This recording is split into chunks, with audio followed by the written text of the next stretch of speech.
In this video, we're going to tear down the fire control group, clean, lubricate, and reinstall. If your gun is not in this state, please go to the field stripping video for how to get to this state.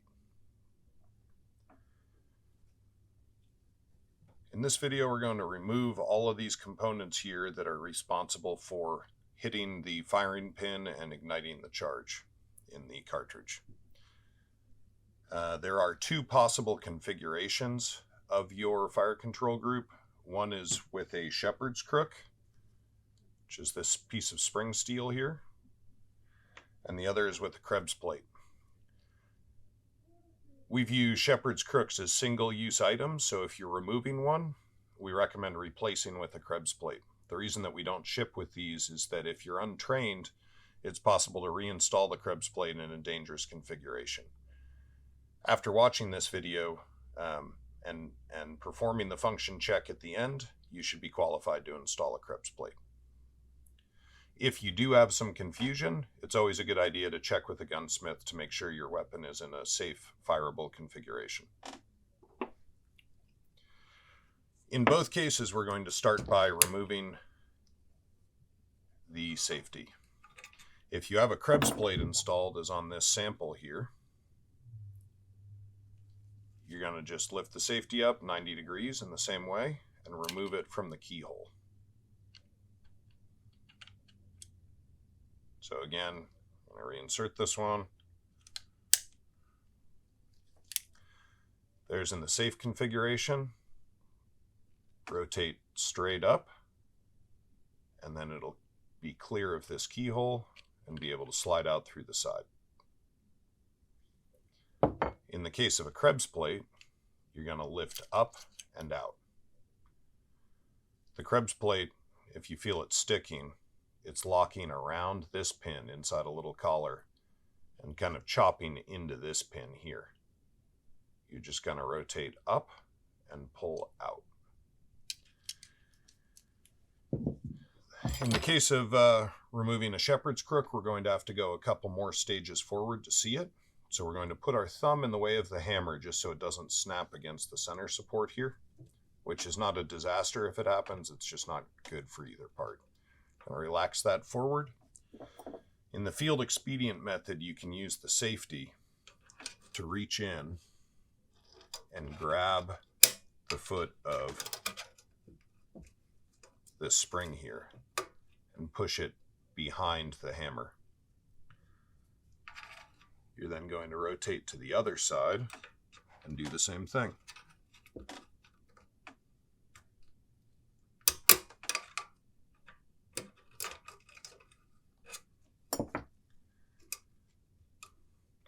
This spring can snap back onto your finger, leaving a small cut. We recommend either using a zip tie, a twist tie, or a used 12-gauge shotgun shell can slide over the top of this assembly here. I'm going to do it barehanded, and if you just grab it like that, typically it won't cut loose on you. Okay, we've now exposed the shepherd's crook. Again, it's that piece of spring steel like this, and this flat or the straight part is along the bottom of the receiver. It's sitting right about like this on the inside, where this end is underneath this pin pushing up, and that's what captures it. To get it out, we have to get it to flex over that pin there. But first, we're going to get the hammer out of the way. So what we're going to do is push down on this pin using a punch, or you could probably fish your safety down in there. And then I'm just going to reach around to the right side, to the fire control group side, push against the axis pin, and wiggle it out. I think we're clear at this point. So I'm going to take a punch and push it the rest of the way while wiggling, getting it freed up. So now we've exposed the collar that spring rides in and the Krebs plate locks into. As you saw, this one took a little bit of wiggling to get free of the hole in the receiver. I'm going to use that 3-finger gesture, kind of a syringe gesture, to hold on to the hammer. I'm going to pull the pin free. You just heard the shepherd's crook snap up. I'm going to put the pin off to the side here. I'm now going to rotate like that this syringe grip, and the hammer and hammer spring assembly come cleanly out. Now we can see the shepherd's crook at the bottom of the receiver, right there. And I'm just going to take this punch and push backwards on that spring.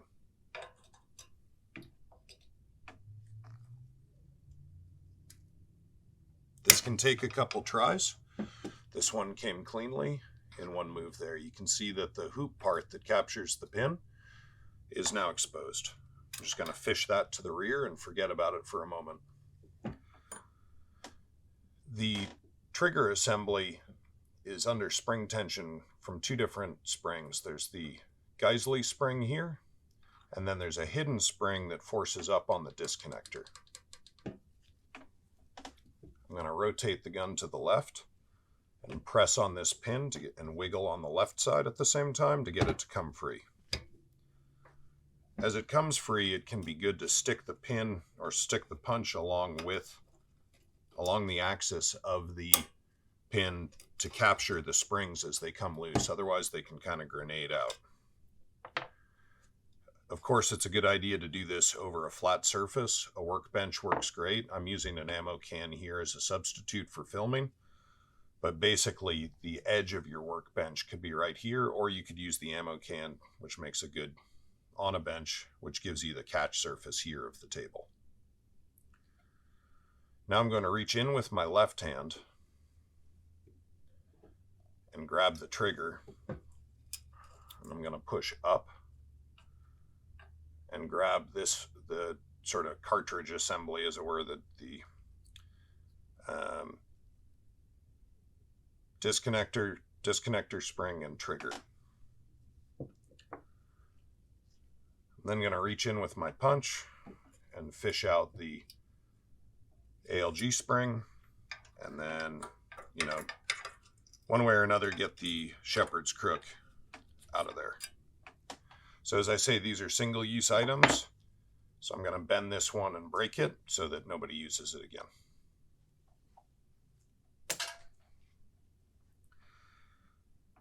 Okay, at this point, we can clean our fire control group. So I'm going to move this slightly to the side. We have our trigger, disconnector spring, disconnector, ALG spring, axis pin 1, axis pin 2. It doesn't particularly matter which one goes in which place, so don't worry about getting them mixed up. Now I've got my hammer spring here, and I'm going to very gently relax those, or carefully relax those 2 legs and just pull it off of one side here. Notice that this spring, the way that it's designed, it winds tighter and smaller as we go. So you push these 2 closer together. This spring does not work, even though it's springy, the spring does not work by opening up and getting bigger. This is wrong. This is right. This will matter when we go to put these back together. The way that I recommend cleaning these parts is either to spray them with brake cleaner in a stainless steel sieve or colander, or stick them in an acetone safe bucket with some acetone in it in a ultrasonic cleaner that has water in it. The reason we use the bucket and not just pouring the acetone straight into the ultrasonic is that all the grime goes into the bucket to the bottom, and the water in the ultrasonic conducts the ultrasonic vibrations into the acetone. So that's a nice little hack for quickly degreasing stuff and not having to muck around with the inside of the ultrasonic bath. Of course, you could also use CLP and a toothbrush, something like that. Just get the carbon off, and then we're going to spray a light machine oil like Remlube or Breakthrough Clean or any other light, 10W30 you could do, but I like a lighter oil, like a sewing machine oil kind of thing. After that, you're going to want to rub them so that they're not just dripping oil, but you don't need to blow dry them as we would with the bolt.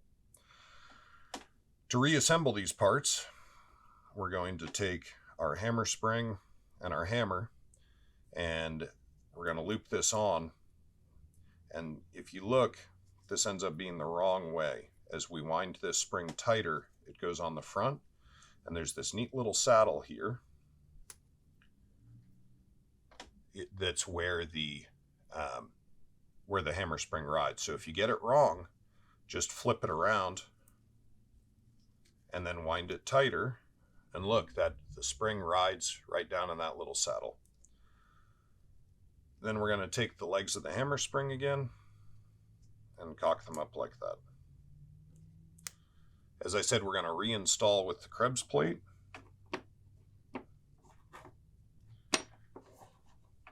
So I'm going to bring that in here as well. There are ones made by other companies. The Red Army standard version is fine. There's a whole bunch of other brands that are good. So first thing we're going to do is reinstall our hammer using that same syringe type grip. I'm going to get an axis pin. I'm going to insert it at 90 degrees. So with this horn, this little horn here is going to be facing to the right. And then I'm going to twist it counterclockwise in the receiver so that it's like that. I'm going to then insert the axis pin and line it up with the hole in the hammer. And then I'm going to press and I'm going to wiggle this hammer around until it finds home. You heard that click there. It should be flush with the receiver. If it's not flush, you may need a little gunsmithing work to ream that hole bigger. On our guns, this has already been done. So if you're working with an Occam defense gun, this should slide right in. Call us if it doesn't. Now we're going to reinstall the trigger assembly. We're going to take the trigger and the disconnector spring, and just like with the bolt, we're going to use gravity to help us. So we're going to put the spring in there, in this hole in the bottom of the disconnector, and then you'll notice in the bottom of the trigger there's a hole or a little bore that registers that disconnector spring. It's very important that you keep the spring in that detent. It is possible to kind of bend the spring if you just, gorilla it in there. So I'm going to line those two up using gravity to help. By which I mean, don't try and do this vertically because the spring will just fall out. So now I'm going to grab it with these 4 fingers here using my pinky next to my ring finger. And I'm going to grab the axis pin and kind of keep it in some extra fingers here. I'm then going to drop this thing down the receiver, this assembly, and my fingers are fairly large, and so at a certain point I start to lose control of it. I'm going to reach in with my pointer finger and left thumb to grab the trigger to help steady it as it descends. If you mess this up, don't worry about it. It takes a while to have everything move smoothly. Just start over again and you'll be fine. So now we're going to insert the axis pin through the trigger, and we're going to have to catch the hole in the disconnector. So you're going to need to wiggle that disconnector forward, backward, up, and down until you find that happy place right there where they all line up. We're going to keep inserting it until the axis pin just starts to exit the trigger there. You see it poking out? So now we need to install the ALG spring, which adds a little bit of poundage to the trigger press. The best thing that I can recommend for this is a piece of shim stock or flashing, a little piece of spring metal.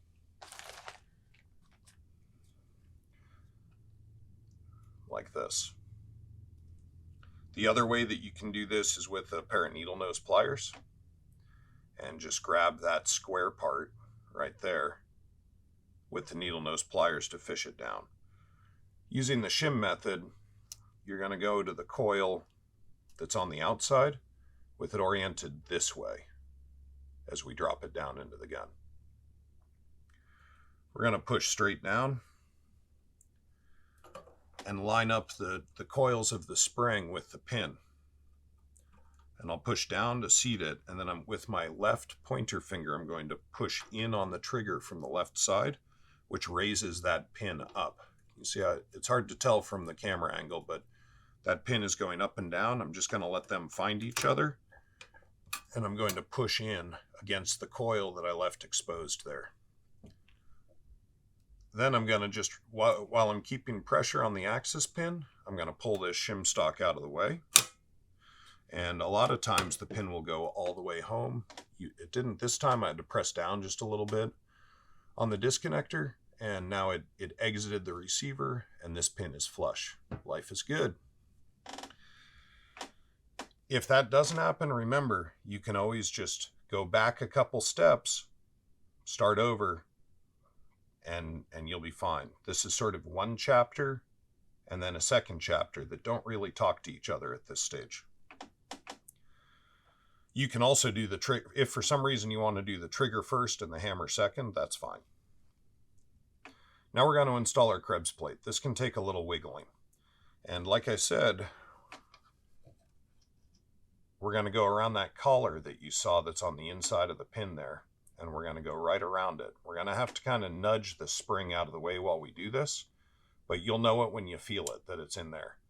And then we're going to push down, and we might have to wiggle forward or backward just a little bit to get this collar to drop, or this slot to drop onto the collar that's on the axis pin on the rear there. So I'm going to start at kind of a 45 and fish it down in. Let's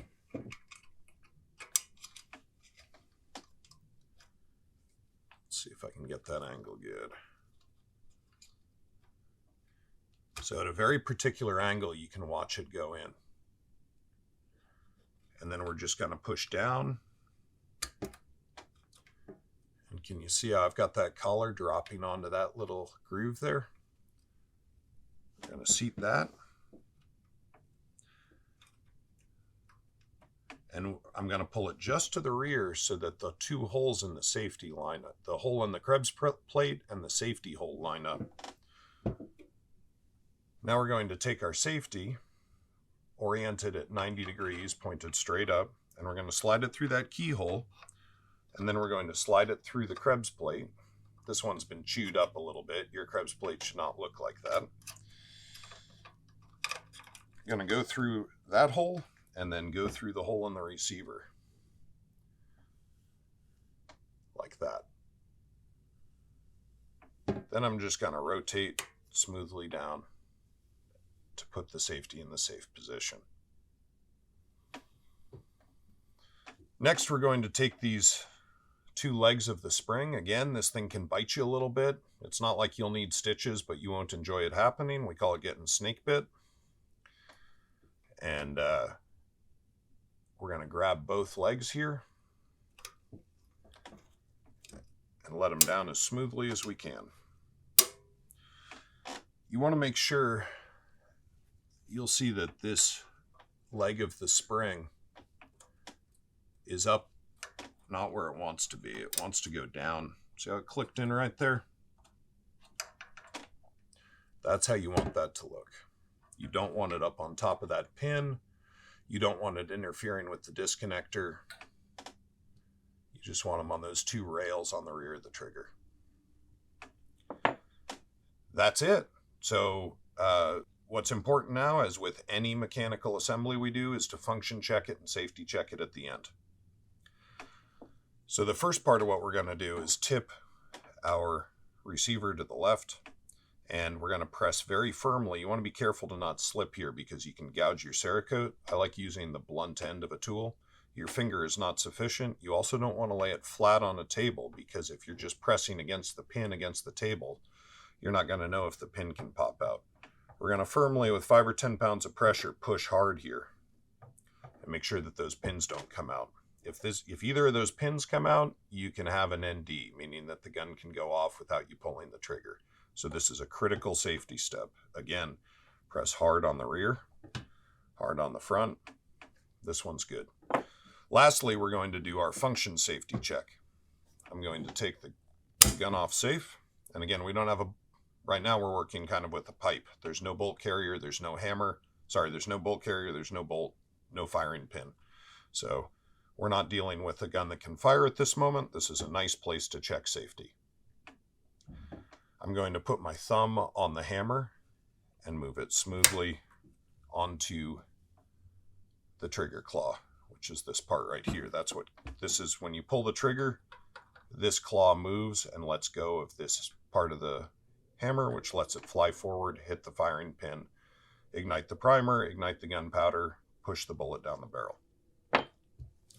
I'm then going to protect the center support again by sticking my thumb here to catch the hammer. And I'm going to squeeze the trigger to the rear and it lets go. I'm going to keep my finger pressed to the rear. This, incidentally, is a proper trigger press, okay? Hold the trigger all the way to the rear while you're firing. The gun is going to go off. The gas is going to push on the piston, which is going to push the bolt carrier back. The bolt carrier recocks the hammer, but it also catches on the disconnector, which is this little part right here. We're then going to move our trigger finger slowly forward, and I want you to focus on what happens with the hammer and the disconnector right here. So trigger's going forward, and look at that. The disconnector lets go, and the trigger claw grabs the hammer, readying it for the next shot. We're then going to depress the trigger again, pulling the trigger all the way to the rear and keeping it there, pushing it through the disconnector, letting the trigger move slowly forward, resetting the trigger. If your function doesn't look like that, please consult a gunsmith or call us up. We're now going to put the safety on to check the safety itself. And we're going to need to hold on the safety just a little bit because you can flip the safety up if you pull the trigger hard enough. The dust cover provides this function when the gun's fully assembled. Now we're going to pull, and in the case of our guns, there should be little to no movement of the trigger. And in this case, there's none. And we try to set ours just a little bit tight so that as you use it, it'll machine in and have a very small gap. If you're installing a Geisley trigger on your own, it's critical that you file this pin here, or the safety, so that there's less than an 0.008 gap between the top of that post and the bottom of the safety. So that the ALG can tolerate very little wiggle before it's unsafe. On a standard AK, there's a fair amount of travel there. So if you're watching this and you're not a 1775 customer or you have an alternate trigger, some movement is normal in the trigger. The way that you check that gap is with a piece of shim. This is one that we use in the shop. It's 7/1000 thick. And you bend it such that you can get in there and use it as a feeler gauge. However, I do not recommend doing that on your own, so please don't take this as an instructional video if you're doing that. So consult a gunsmith before you actually use the gun if you're installing your own.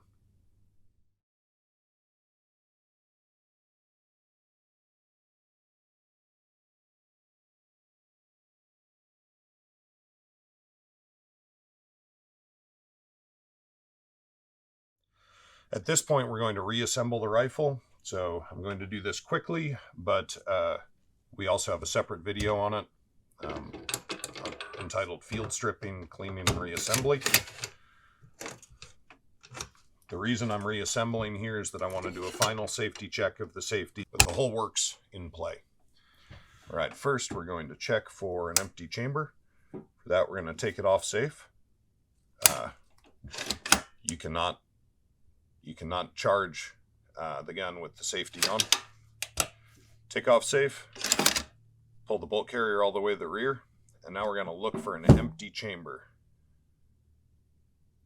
We're going to look, turn away, look again for an empty chamber, and then we're going to feel that there's nothing in the chamber. This technique works when it's light and when it's night.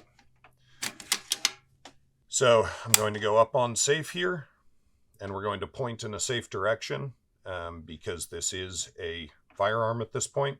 So point in a safe direction that would stop a bullet. Know your 4 firearm safety rules. I'm going to pull the trigger to the rear. The hammer does not fall. I'm going to take it off safe. I'm going to pull the trigger slowly to the rear. I'm then going to cycle the action. While keeping the trigger depressed, I'm going to let the trigger move slowly forward, get a good reset, bring it back up on safe, check for movement of the safety. We are good. As a last check, I'm going to again depress those pins with 10 pounds of force or so and make sure they don't move at all.